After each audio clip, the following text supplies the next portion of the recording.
Representative Cawthorn, you are now recognized. Thank you, Mr. Chairman, and thank you to my dear friend, Ranking Member Moore. I rise today in defense of our veterans and to be a good steward of the American taxpayer dollars. Several years ago, it came to light that some public flight schools were exploiting a loophole in the post 9/11 GI Bill, allowing them to charge an unlimited amount of tuition and fees for flight training. This was allowed because under current law, any flight institution can charge as much as they please for in-state tuition, as long as they can show that 15% of their participants are not using GI Bill funds. In one instance, a public school charged over $500,000 to the American taxpayer for one student's flight program. Sadly, this is not the only example. VA data shows that while that number of students taking flight training went up by only 171 students, or 9%, between the fiscal years 2013 and 2014. The total cost to taxpayers for this program grew by $37 million, or 87%, during the same period. My bill, H.R. 4874, the Fly Vets Act, fixes several issues. First, it fixes the licensing issue by allowing veterans to pay for their training to obtain a private pilot's license via their GI Bill entitlement. Previously, the cost for this training stage had to come out of the veteran's pocket.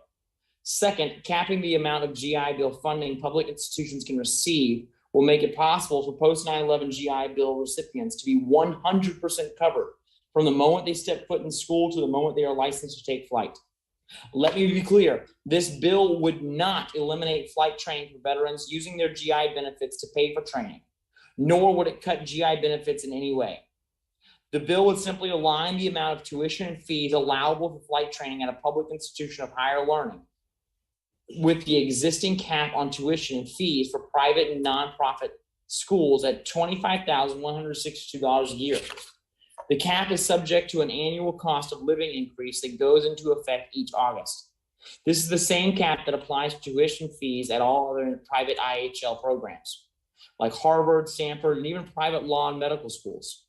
Under this bill, students could also accelerate their payments, which would mean that instead of 36 months of benefits, they would have 18 months of benefits at double the rate, allowing them to use $50,324 a year to cover the higher cost of flight training. So this would mean that the total cost would be well over $100,000, which is on average with what a flight school costs. My bill will save Americans millions because it transforms an unregulated cash cow into a cap system, which, like I mentioned, already mirrors what is already in place for private and nonprofit flight schools. The idea of capping public flight schools' revenue from taxpayers isn't new. This provision has been proposed every year by both Republicans and Democrats since 2016. It was brought forward to the National Association of State Approving Agencies and has also been supported in the past by many veteran service organizations, including in this Congress by the American Legion, Student Veterans of America, the Fleet Reserve Association, and AGIF. My bill addresses the concerns of veterans and taxpayers by closing this loophole while simultaneously providing a way for students to pay for flight training through accelerated benefits based off data provided by the VA.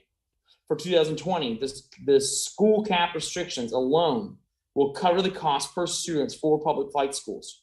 The Congressional Budget Office has also confirmed that this bill would not increase nor decrease schools' revenue by any significant amount. It is time we stop exploiting veterans who laid their lives on the line for this country and stop stealing money from taxpayers who are trying to keep food on their table. Passing the Fly Vets Act provides a solution to both. Thank you, and I yield back. Thank you, Representative Cawthorn. Do any members have any questions for this esteemed panel?